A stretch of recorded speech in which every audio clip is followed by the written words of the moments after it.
Welcome one and all back to the Desert Borealis YouTube channel. My name's Tasha and I'm the wife, mother, dyer, designer, and knitter behind all things Desert Borealis.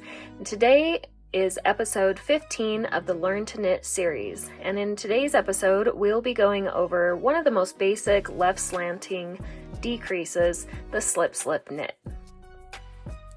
So for this sample, I have cast on 24 stitches. And I have worked a few rows in seed stitch, and I also have a seed stitch border on either side. What I'm going to do is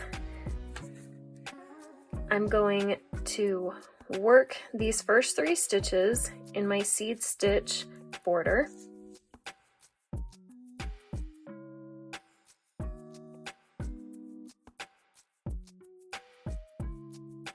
And now we will create the slip knit. Insert your right hand needle as if to knit and slip it off of your left hand needle. Take your right hand needle into the second stitch as if to knit, slip it off of the left hand needle.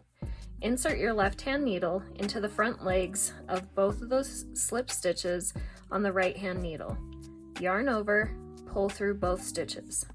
And there you have the completed slip knit. I hope you enjoyed this tutorial, and make sure you give it a thumbs up and subscribe to my channel so you don't miss any of my upcoming tutorials. Thanks, and we'll see you real soon.